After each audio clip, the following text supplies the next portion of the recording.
Good. Everyone excited? All right. Well, first I'd like to welcome you again to Phoenix Comicon 2014. Let's give it a round of applause.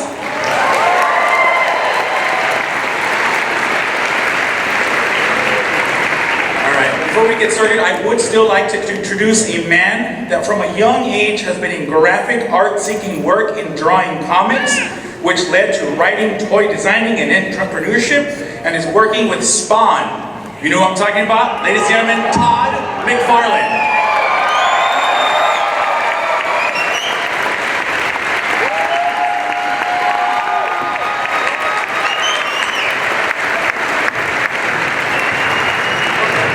Test, test. Is my mic? Okay, before we get going, we're going to do a selfie with all of you guys. Screw Bradley Cooper. We're going to do better than that.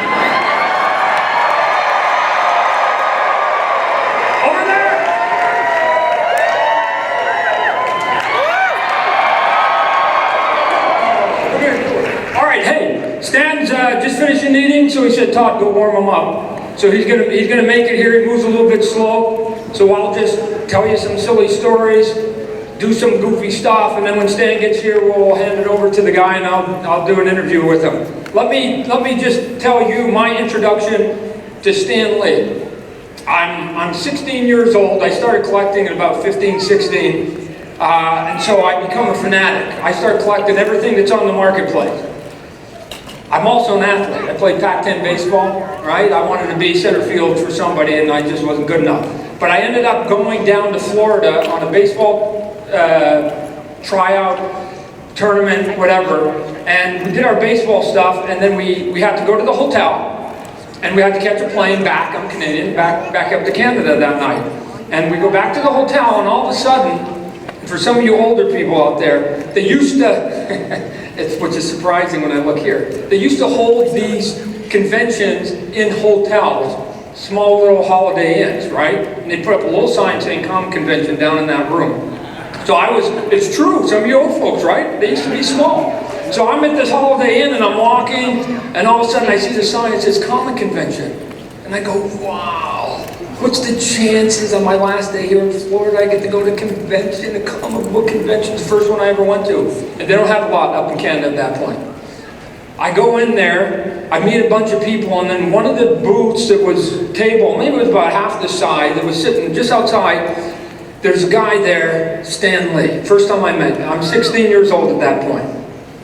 I stand off to the side for about an hour, and I just listened to him with his enthusiasm. And then, like any geeky fan, I basically asked the question that all of you guys would have asked.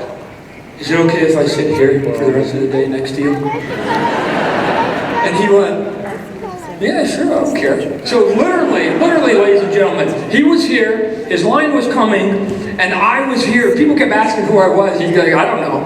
And for the whole day, I sat there as a 16-year-old just listening to all the questions that he got peppered with and all the answers he gave. And as a guy that was, in a couple of years, going to start sending out my samples, I learned more in those 2 or 3 hours that I just sat by his side.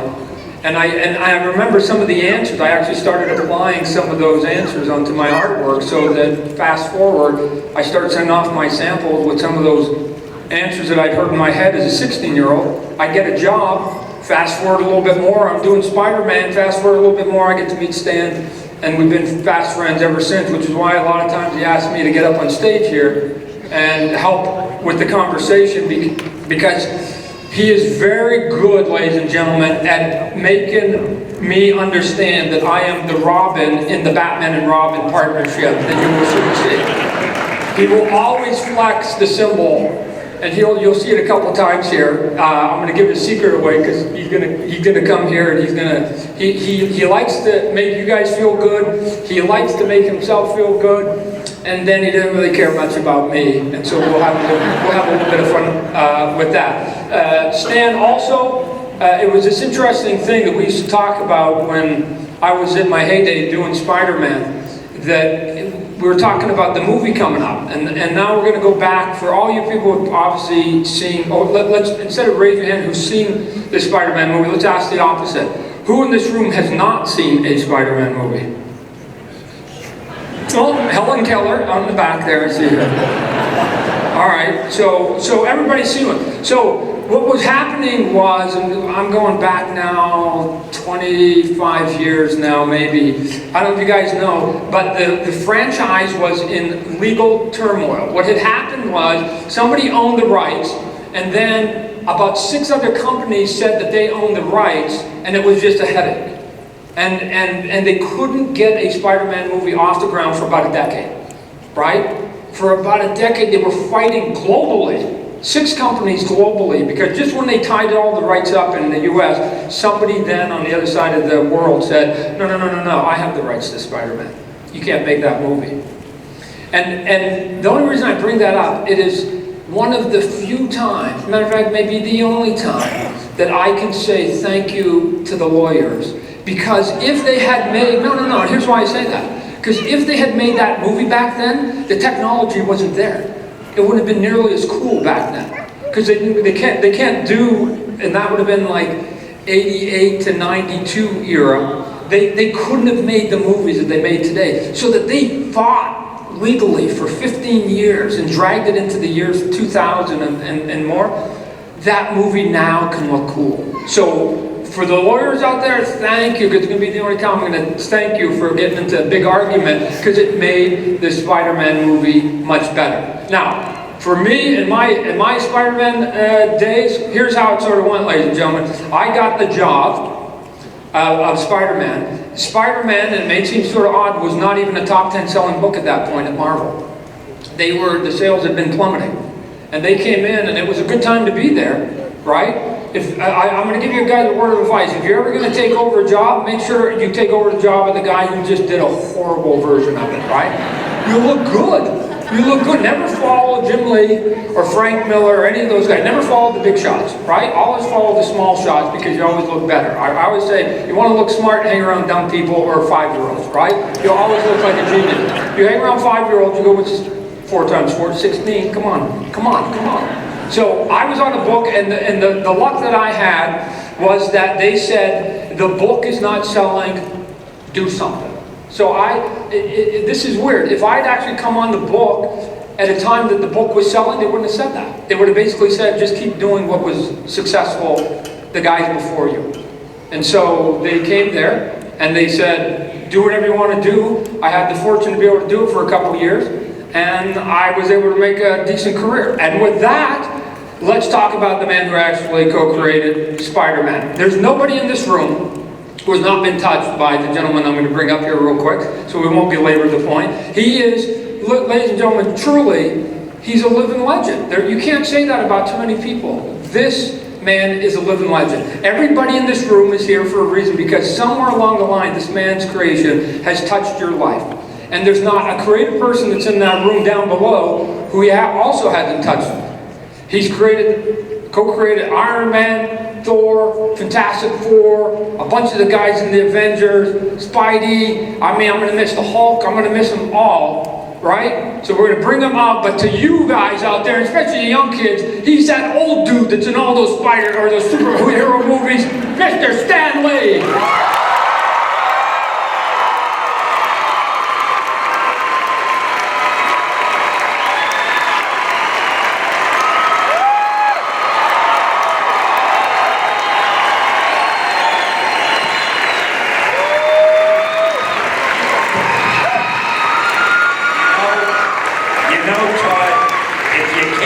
Something nice about somebody, just be quiet.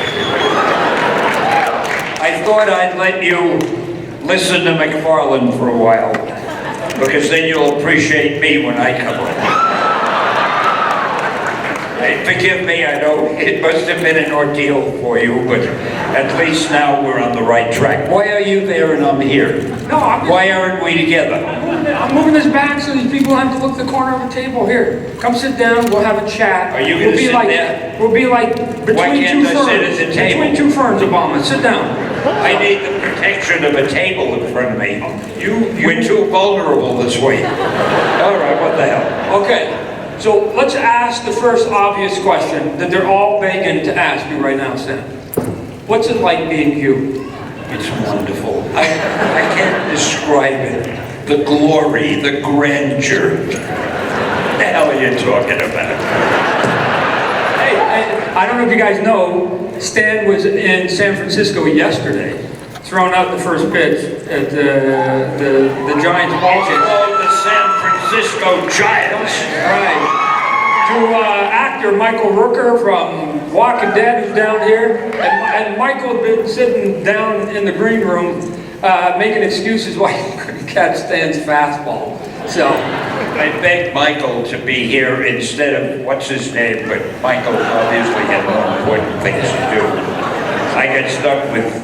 I'll remember your name sooner or later. What is it you do again? I just copied some of the crap you did. This guy did the best-selling Spider-Man book of all time years ago. And I was so jealous I didn't talk to him for 5 years. All right, so look at everybody, whether you're old or you're young, at some point you got to go out into the world, try to get a job, right? I mean, arguably one of the most difficult things we have to do. I've written before how I got rejected hundreds of times. So see if you can just tell people how you got your introduction into the business and how tough of a road it was and how many doors you got closed on your face before they finally said It was easy for me. I started out as a lowly assistant. People realized how brilliant I was. Before you knew it, I was the editor and art director. See, he's got to learn how to cut a story short. I heard him before going on and on and on with his history. And I heard the sound of snoring in the audience. And I said, I've got to come up here and rescue you, because I care for you people.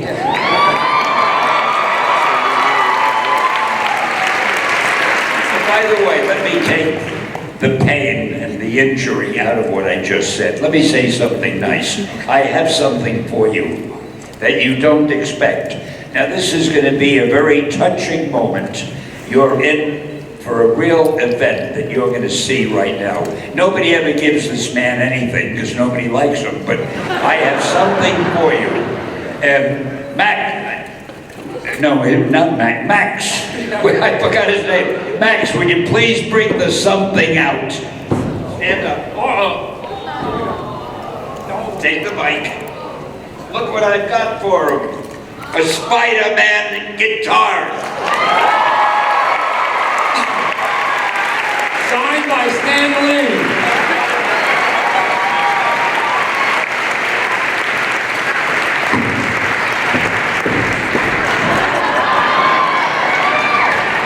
He is so awed, he is so overwhelmed by gratitude. What's he doing? Aren't you going to play it for us? All right. Well, I thought it would really cause more of a stir than that. I mean, if that's how emotional you're going to get, I'm going to take the damn thing back. All right, let's go back to the early 60s. I mean, that's it with the guitar. We planned it, we rehearsed it for hours, that we'd give him the guitar and he would melt in a sea of emotion and gratitude. Oh boy, this is why I have no use for the man. I've been telling you. You can see he's a writer. He likes to embellish, ladies and gentlemen. So let's go back to the 60s now. 60s, there's, again, for I don't know how old and how much people read history, comic books sort of are in their zenith in the 30s and the 40s. And then in the 50s, we get in trouble with comic books, right? We have the Congress has their hearings. Dr. Wortham comes in, says the comic books are distorting the mind. He says to be right, but he doesn't wait for an answer. He keeps going on and on. You let this man up on stage. You give him a microphone. I could leave and have lunch, and he wouldn't know I was gone. Go ahead.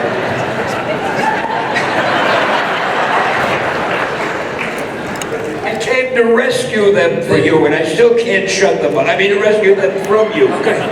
So let's see if we can answer at least one question before these good people have to go here. So in the 60s, And they don't have to go, they're going because you won't stop talking. I know, I am adorable.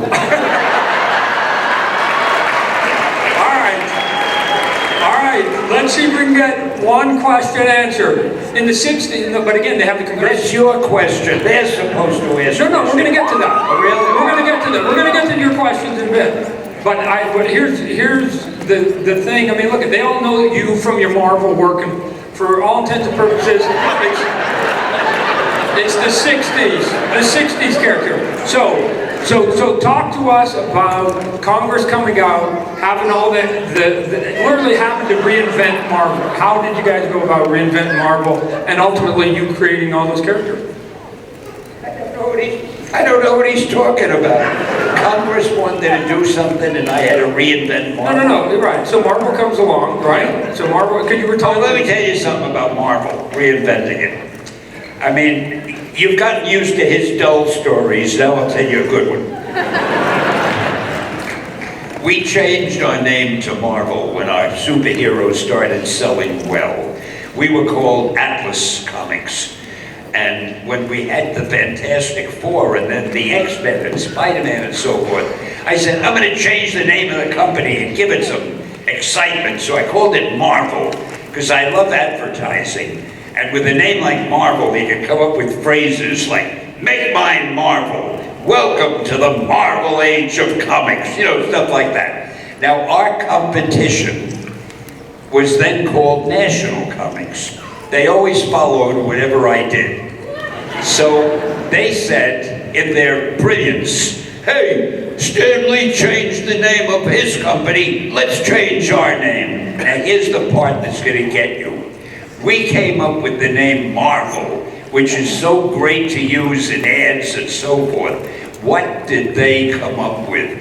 DC. Welcome to the DC age of comics. Make mine DC. I mean, it was so easy for us to do better than them all those years. And don't get me wrong, I love DC. All right, now tell one of your dull stories. Okay, so now you've got Marvel. And now you've got to come up with basically a band of new characters. So walk us through the process of what it was like, because it seemed like you were throwing out a lot of ideas to those creative guys, the artists at that point, that were having to take all your crazy ideas. And I mean, within the span, all those characters I just mentioned earlier came out in a span of about 3 years. So why was that so prolific at that point?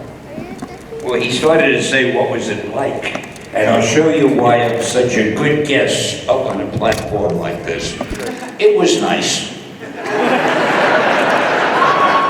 I can't answer that question.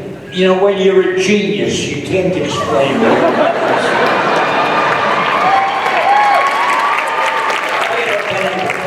It's like Albert Einstein too, right? The funny thing is, here I am bragging. This man did our best-selling comic. He's a writer, he's an artist, he has a zillion-dollar toy business, he makes toys. He is so goddamn successful that I hate him, and that's why I'm talking, but I'm so jealous of him. But aside from that, I like him, but you can only remember his name. What was the question? How old are you? 91. 91 years old, ladies and gentlemen. It's hard to believe because everybody thinks I'm only 89. A youthful 89. And look, when I was younger going to conventions, I would stand from a distance watching Stan. I got to tell you guys, there were about 3 models that I looked at to go, if I ever get on the other side of that table, I'm going to act like that person, right? And one of them was Stan, because if any of you guys had the good fortune to be in his line or whatever else, he is figured out, and if you guys ever get there, I don't care if it's in comic books or some other field, you make the people who put money in your pockets feel as good about themselves as possible in that short period of time that we have with you. I gotta tell you, a lot of celebrities don't understand that concept, so I'd like to applaud you for being so gracious to the fans for decades and decades and decades.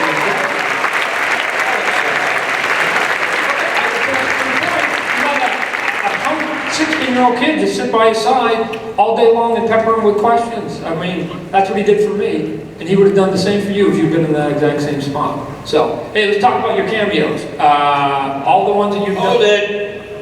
Cameos? Starring roles. Those happen to be roles in a movie which are condensed because the stars of the movies are jealous and don't want me to have too much time.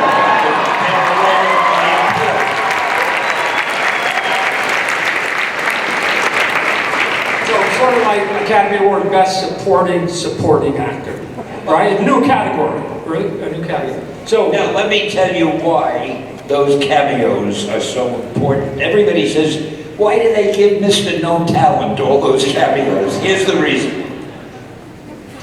Somebody goes to the movies to see a Marvel movie. Let's take the new X-Men movie.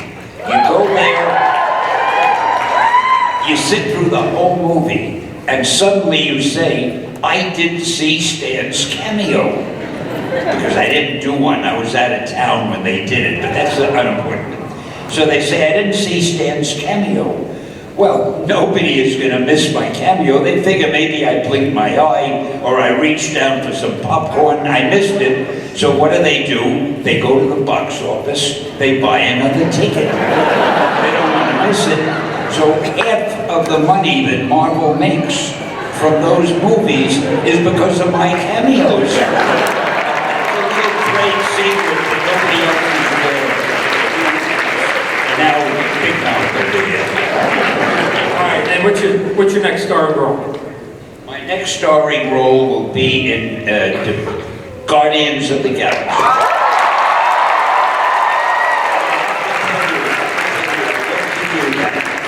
And I did it, I can't tell you what it is, but I have absolutely no idea what that cameo has to do with the movie.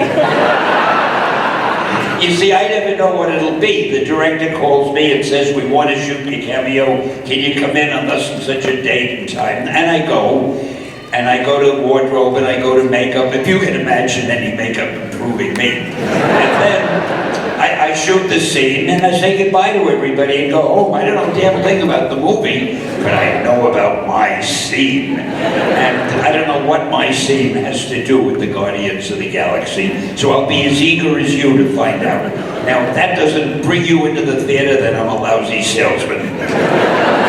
Plus, I heard the cameo on it is twice as long as most of your others, so it'll be 4 seconds, right? So. All right. It looks, is this our lineup of questions here? Wait a minute, you're going to have to do me a favor. Yes. Again, even though I look so wonderful, I don't hear as well as I used to. I probably won't understand the question. Would you repeat it to me, but not through the mic? Because when you're talking into the mic, I don't understand what you're saying because it muffles your voice for me, for my particular type. All right, so I will seductively reword it into your ear. I don't know what the hell they say. The odd time, I'll take a look. All right. So, okay, so where are we going to start the questions in? Up over here? He loves the feeling of power of pointing to people. We'll get the questions, I'll bring it back to Stan. Yes, sir. So, my question's for Stan. Yes, question Stan. Like him, for text Stan. I like your cameos, and I wanted to know which one is your favorite. Which cameo is my favorite? Yes. Don't think I was lying to you just because I heard that. That man speaks very clearly. I think the one I did at Captain America recently where I say I'm so fired, because that was real acting, because everybody knows I would never do anything to get myself fired unless you're clever and talented. Thank you. All right, we're up over this side. Yes, ma'am. What's your favorite school subject? My favorite what? In school? School subject. Like when you were. Gee, really, none of them. I hated school. Actually, it was composition. I like to write composition. Nobody ever read them, but I wrote them. And that was it. I was no good at mathematics. History, I have no memory. I couldn't even 1492, it took me about 10 years to remember when Columbus discovered America. And the name of his 3 ships, I still don't know. And I wasn't good at most things. But we sang songs. every week they had a glee club at the school, and they had what they called the listener's row. If you couldn't carry a tune, you had to sit in the listener's row, and you had to keep your mouth shut. I was in the listener's row for all the time I was in school. If I even opened my mouth to sing a note, I would throw the whole class off key. I remember that, so that was not my favorite. I didn't have any favorite subjects, I don't think. I hated school. I shouldn't say that to all you young people. You young people there, I loved school. I spent all my time studying and learning. And I was going to say Googling, but they didn't have that. Oh, you are so lucky they have Google. You don't have to read books. You don't have to study. You just Google it, there it is. I wish I went to school now. I remember listening to Stan when I was younger again talk, and he said he doesn't remember things, right? And I don't know if this is true, but I remember you saying it on stage one day. It's the reason why there's so many characters that have the same first name and last name with the same initials, right? Sue Storm, Reed Richard, right? Bruce Banner. The reason was... If I remembered one name, I knew the other name began with the same initials, so it made it easy. I don't have a good memory. Who the hell is this? Right. Right, but to complicate it more, why was his name Robert Bruce Banner? Because he forgot, and he forgot he gave him two names, so he just added both the names and became Robert Bruce Banner, right? You're right. I remember getting fan mail from readers. They said, don't you know the names of your own characters? I didn't quite how to respond. All right, back over here. Hello, first of all, you look marvelous today. Marvelous. Sorry, I heard the word marvel. What was that? Marvelous. She said you're a stud boy. Oh, I admire you're a great judge of character. Thank you very much. You're welcome. My question is, we all think that you're superheroes and that you are our superhero. Who was like your role model and your superhero when you were growing up? Your voice is beautiful, but it's on a high pitch that I can't get. Who was your role model? Just tell me. Oh, every writer who wrote a book that I enjoyed. I loved reading books, and anything by Edgar Rice Burroughs, or who wrote Sherlock Holmes? Forgot that made with my memory. And the guy who wrote about the 20,000 Leagues Under the Sea. I don't remember their names, but all these science fiction writers, and I loved Charles Dickens. I even loved Shakespeare. I couldn't understand really what most of Shakespeare was about when I was a kid, but I loved all that what ho Horatio kind of dialogue. And I loved reading, and every author, Mark Twain, all of them. The guy who wrote The Raven with 3 names, what's his name? Edgar Allan Poe, did I mention him? And I would read these guys and I'd say, how can they do it? Do you remember Edgar Allan Poe's poem? Hear the sledges with the bells, silver bells, what a world of monody and melody Patel. Where did he get a word like monody? Who knows a word like that? And it goes on and on. These guys were geniuses. I think that's what I wanted to be, a writer. I wanted to be a genius, but I only turned out to be a writer. Thank you. Thank you. Question over here. We're over here in this corner. Mark Twain was another one. All right. Yes, sir. Hello and good afternoon. My name is Leo. I want to say thank you for coming to Phoenix Comicon, Stan. You're welcome. I missed you the last time you were in town, and that made me sad. But now I'm glad. So, Yeah, I am too. so my Glad question. I'm anywhere. So my question is, there's been many directors that have taken on the Marvel movies, including Bryan Singer, Sam Raimi, and others. Is there a... Glad out loud. I was with them all day yesterday. What did I do wrong?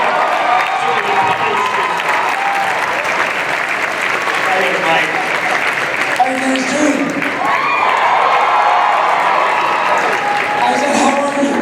Oh, I'm magnificent. You know that. Look at all these people out here. They're all here for McFarlane. That's what I You heard. should have heard When I came, oh Christ, it's Lee. They were having such a good time listening to Todd. Now they'll have a good time with you. I'm gonna sit down and rest for it. I'm thinking we should have this guy do a spawn. Now you and Todd talk for a while. Hey, do spawn. Spawn. Yes. Are you going to do that toy, that world toy? Who's going to be in Guardians of the Galaxy? Who do we know in that movie? Guardians of the Galaxy? Yes. You mean the one that comes out August 1st? Yes, sir. Who's going to go see Mr. Rooker, Mr. Stan Lee, Guardians of the Galaxy?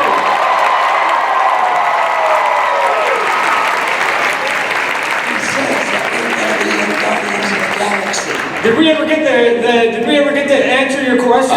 No. What's your question? What's your question? The question for Stan is there a director alive today that you would like to see take on one of your Marvel creations that hasn't done so? And if so, what is that person's name and which Marvel creation? Thank you.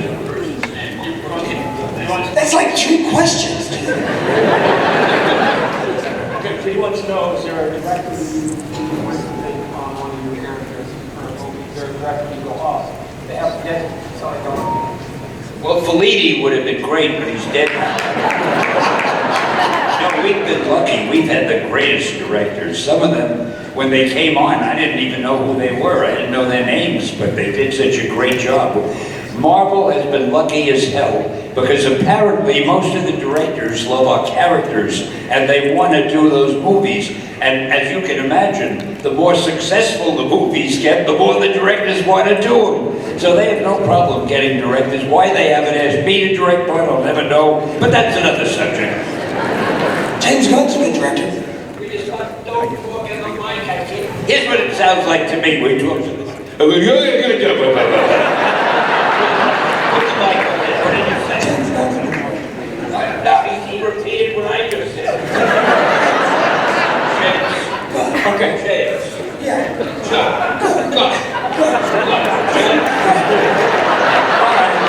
For all you parents that have had 2 children, they're doing their baby talk right now.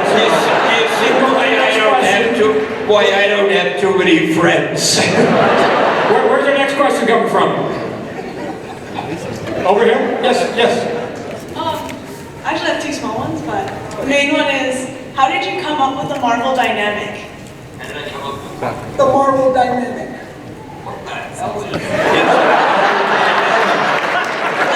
What's the Marvel dynamic, baby? Thank you. The way you over-exaggerate all of your characters' motions, and What do you mean by that? like when they can't just pound on the desk, they have to like put their hand all the way up and then slam it down. Exactly, like that. Like that. What did she say? What was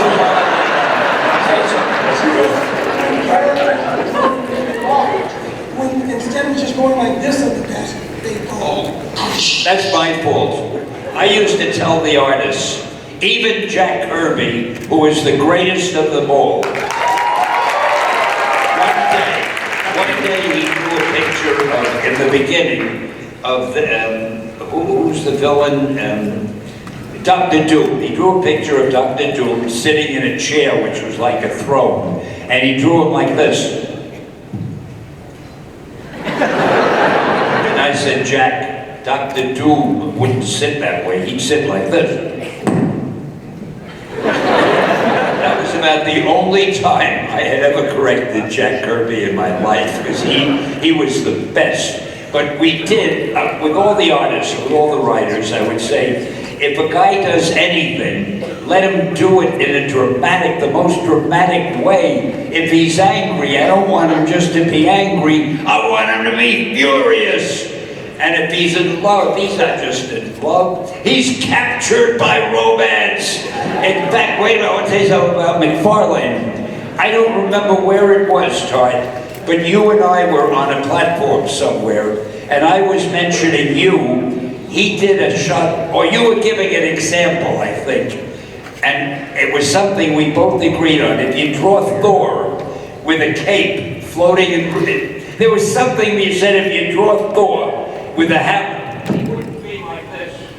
He'd be like this. You understand? Todd understands that so perfectly. It's one of the few things he does understand. Whatever emotion you have, whatever action you have, you carry it to the extreme. So I'm still talking.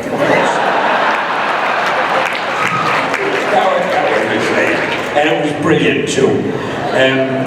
It doesn't matter. You go ahead. Waste a little time. I will repeat what he's saying that he thinks you heard me say, although he has bad hearing. That what the theory was is comic books, for any of you guys out there or gals that want to draw, it's all melodrama. It's all Broadway. It's all Broadway, right? If you're on a stage, you don't act on Broadway so that you can sell whatever you're doing to the first 5 row. You overact for the last row. Yes, it's for grandma that's got bad eyes. So what he's saying is if you get hit, you have to overact it. So the theory I said with Thor was that I could take Thor in the most mundane situation and make him look cool, and the way that worked was... Mundane means a very simple, dull situation for any DC readers out there.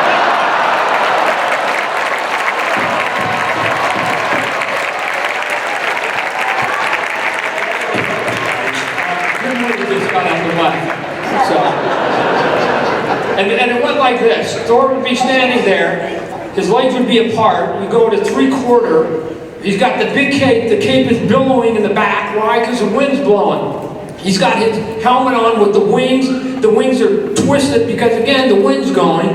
He's got that cool hair that's going back, kind of Fabio-esque, and it's cutting across his face, and he's holding that hammer down here in a clutch. You can see all the veins in his arm. Lightning bolts are coming off the thing, off the hammer, and the dust is kicking up from all that energy. And the balloon says, "Pass the salt."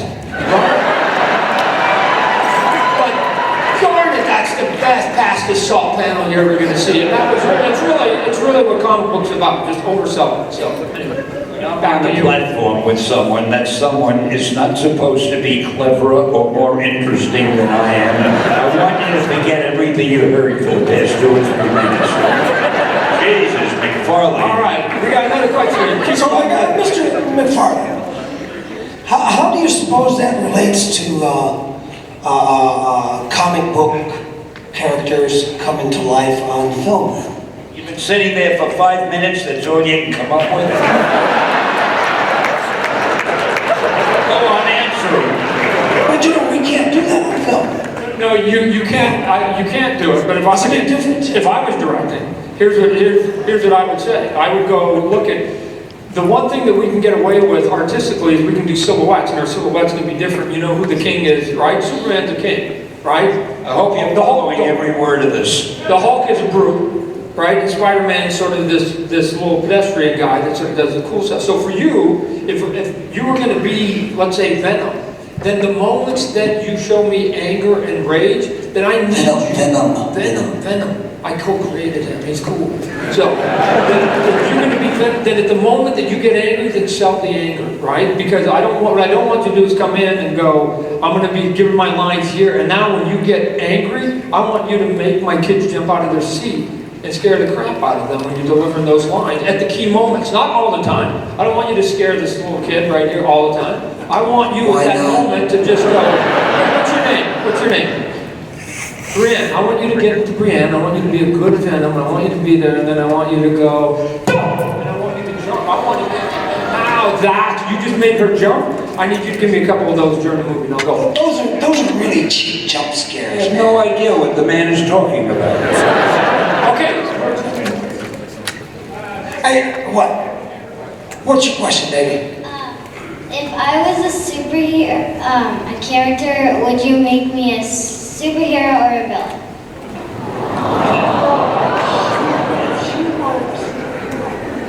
Would she are a superhero or a villain? Which would you choose for her? Would you make her a villain or a superhero? Well, I would have to get to know her a lot better. But I think we'll all agree that the supervillain is the most interesting one. So if you're an interesting person, and you must be to have asked a fascinating question like that, I think I would make you a supervillain. And I want anybody sitting it near her and change your seat, move a little further away. You don't know how dangerous she may be. Let me tell you something about Dr. Doom, speaking of that. You know, Dr. Doom is supposed to be a supervillain, but I want you to think about it. All he wants to do is rule the world. Now, that's not a crime. You can walk up to a policeman and you can say, "Officer, I want to rule the world." He can't arrest you. Anybody can want to rule the world. So Dr. Doom, to me, is not a villain. And you stop calling him one, McFarlane. You know? Dude, I didn't create him, you did. You forgot that part. That's on you, bud. That's on you. I gotta go. I'm gonna go now. Does he? It's a hot seat, man. I can feel the pressure. All right, Michael Rooker, everybody, give him a round of applause.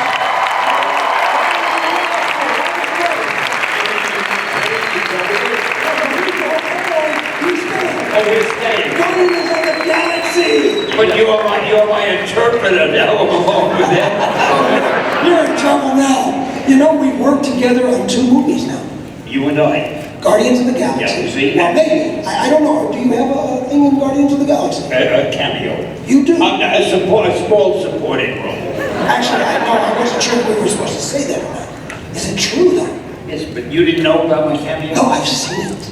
Well, where did you see it? Magnificent. I saw it on screen. You were But what totally made you magnificent. suddenly decide he's leaving? When did you suddenly decide that? Oh, I just suddenly It was decided. because you were talking so much. Yeah, you know how he is. Yeah. See you later backstage. We'll talk about it. Later, alligator. Okay. Bye, guys.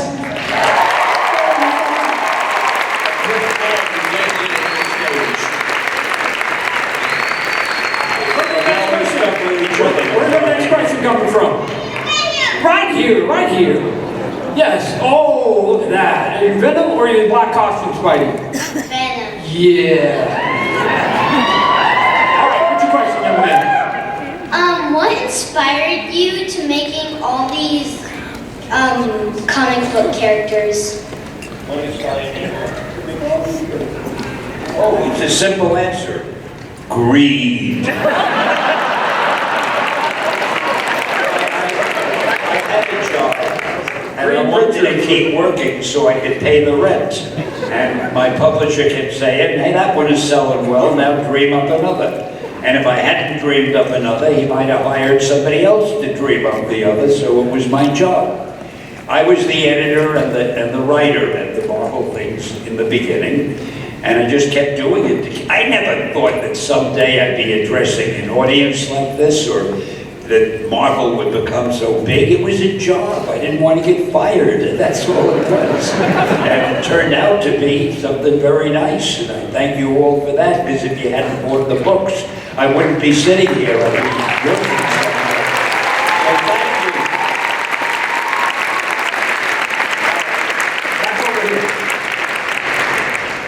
I just wanted to ask Stan if you've ever had a story that you would love to tell, but didn't think that it would work out quite well. If I had a story I'd love to tell, I didn't hear the rest.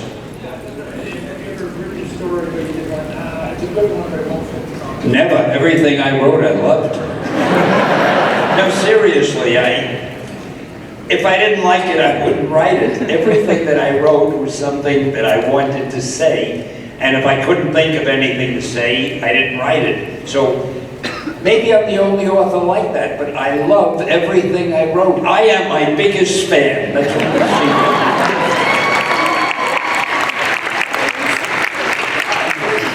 Where are we at? Over here now or no? Yeah, back over here. Oh, back over here. Okay. Oh, Wolfie, what do you got? Look at It gives him a feeling of power to be the one to point. Yeah, let's go down here. Yes, sir. What would you like? Who's your super favorite Marvel Character? Okay. Let's go ask the man. Stan the man. Right? I'm Todd the God. You remember that?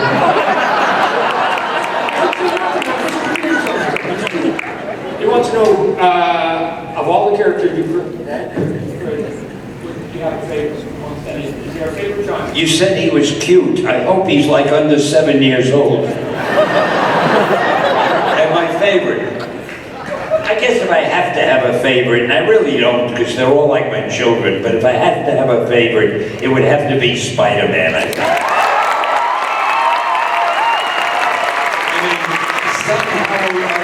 He has become like Mickey Mouse. He's all over the world. He's big in China. He's big in Europe. He's big all over. Everybody recognizes him. So I'd have to be kind of fond of him, I guess. Is there any character traits? Why him? Why him? I just told you why him. Well, he's big in a lot of other countries. Telling me he's become like Mickey Mouse all over the world. People know him and love him. So how can I not love him? Oh, he's big in China. So and besides, he's more like me than anybody. All right, they're telling me we've got 3 more questions, and then How do you know there's only 3 more? What, something from up there came down and whispered that to you? No, because when you engage these good people. I didn't engage you. I don't know how you even got up here. We got 3 more questions. Yes, ma'am. I was wondering how many characters, if any, have a real life basis on people you've known throughout your life? People what? So the characters you've created, Oh, I'm sure. I don't think any writer writes any character without subconsciously thinking of people or movie stars or somebody who has those characteristics. But I don't do, there was only one character I wrote where I was really thinking of a person when I wrote him, and that was Tony Stark, whom you may know as Iron Man. I was thinking of, oh God, I have no memory. Who's the guy who made the plane that never flew? Howard Hughes. I was thinking of Howard Hughes. He was an adventurer, an inventor, a millionaire. In those days, being a millionaire was like being a billionaire today. And he was a genius, but he was also a little bit nuts. Well, we haven't made Iron Man nuts yet, but I thought it would be fun to take a character like Howard Hughes, who the readers shouldn't have liked, because he made armaments and he was part of the military-industrial complex.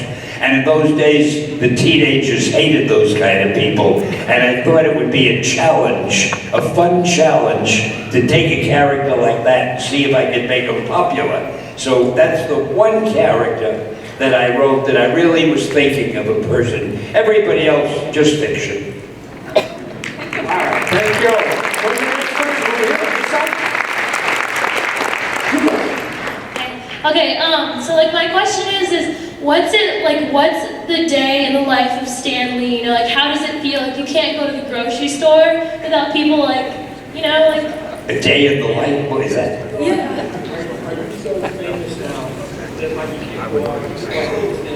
The first question I asked? Well, I will admit, people now do recognize me. When I go to the airport and they're searching, you know, you gotta put your arms out and they pat you down. I hope you don't mind, Mr. Lee, they say. So people stop me in this. It's funny. People used to stop you in the street if you were famous and ask for an autograph. Now they ask for an autograph and they say, can I take a picture of you? Because everybody has a little phone with a camera in it. So a lot of people do that in the street. And I got to admit, I love it. I don't get offended. I don't get angry. In fact, sometimes I pass somebody who doesn't say, hey, aren't you Stan Lee? I get a little offended. You recognize me? Where have you been? Last question here. Yes, sir. What was your inspiration or like creation idea for Spider-Man? Because that was my childhood hero, and I thank you for that so much.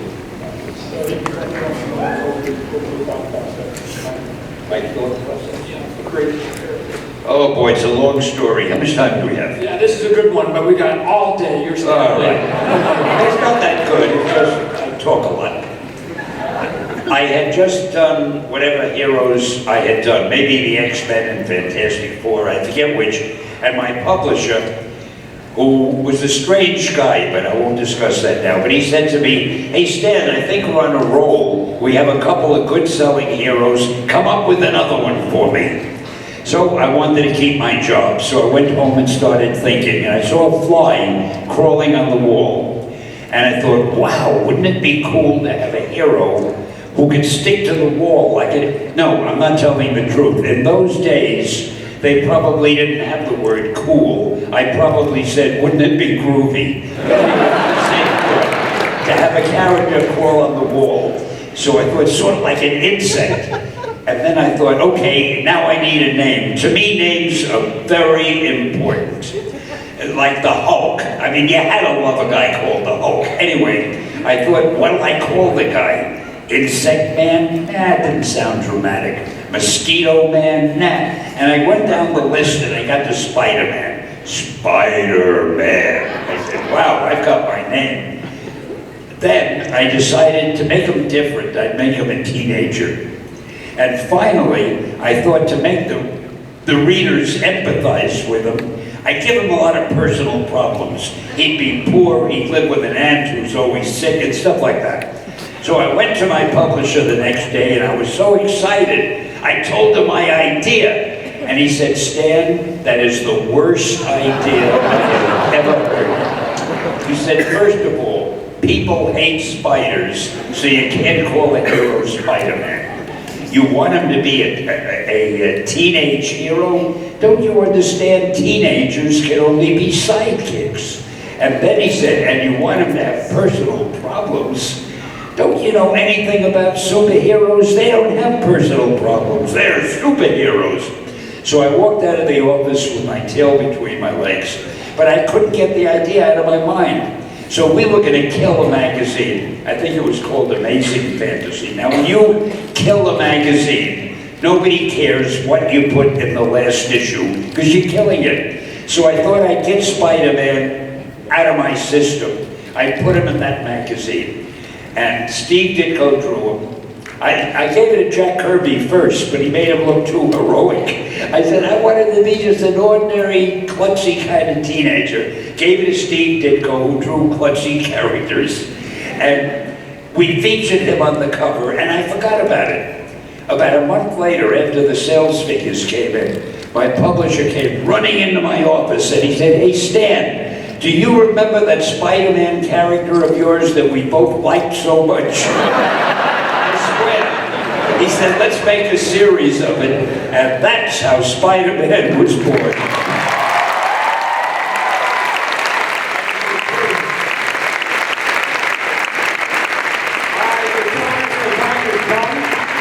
Just so you guys know, Stan Lee is the only person in the comic book community that has his own star in the Hollywood Walk of Fame. He's the only one representing only one lousy star. That's a big deal, because all this stuff that I grew up with, that people kept saying you're a geek, you're a nerd, you have to hide it away from people, and we're going mainstream, right? We've now taken over, the meek have now inherited the earth. I say the geek have now inherited the earth, right?